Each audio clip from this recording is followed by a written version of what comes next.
Everyone, welcome back to our channel. ఎలా ఉన్నారు? అందరూ కూడా బాగున్నారా? నేను కూడా చాలా బాగున్నాను. ఈరోజు మన కోనసీమలో ఎంతో ప్రసిద్ధి చెందిన అయినవిల్లి వినాయకుడి గుడికి అయితే నేను వచ్చానండి. ఈరోజు ఒక స్పెషల్ ఉంది.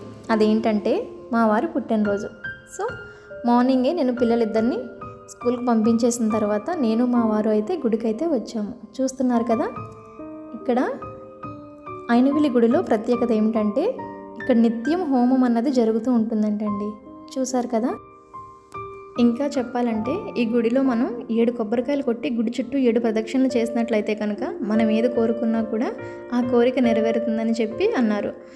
మనకి ఇంకా ఎవరైనా పిల్లలు లేని వాళ్ళు ఎవరైనా సరే గుడిలో మొక్కుకొని పిల్లలు పుట్టిన తర్వాత తులాభారం కూడా ఇక్కడ చేస్తారంటండి. చూసారు కదా, వినాయకుడి గుడిలో ఇక్కడ మనకి అన్నపూర్ణ అమ్మవారు, ఇంకా అటు పక్కనే మనకి కాశీ విశ్వేశ్వరుడు కూడా దర్శనమిస్తున్నారు. చూసారు కదా, ఇక్కడున్న ఉసిరి చెట్టుకి మనం ఏదైనా తీరని కోరిక ఉంటే కనుక అది పేపర్లో రాసి చెట్టుకు కడితే కనుక అనుకున్నది నెరవేరుతుందంట. సో ఇక్కడ దర్శనం కంప్లీట్ అయిన తర్వాత నేను అప్పనపల్లి కూడా వెళ్ళాను.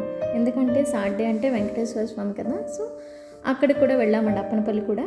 అక్కడైతే ఈరోజు జనం చాలా ఎక్కువ మంది ఉన్నారు. దర్శనానికి అయితే చాలా టైం పట్టింది. ఇక్కడున్న వెంకటేశ్వర స్వామి ఏంటంటే కొబ్బరికాయలో వెలిసారంటండి. ఇది స్వయంభూ విగ్రహము.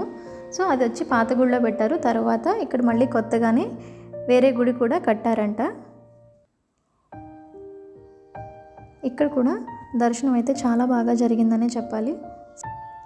అసలు అన్నప్రసాదం అంటూ మొదలుపెట్టింది మన అప్పనపల్లి గుడిలోనంటండి. బ్లాగ్ కనుక నచ్చినట్లయితే సబ్స్క్రైబ్ చేసుకుని ఛానల్ని లైక్ కొట్టి షేర్ చేయండి.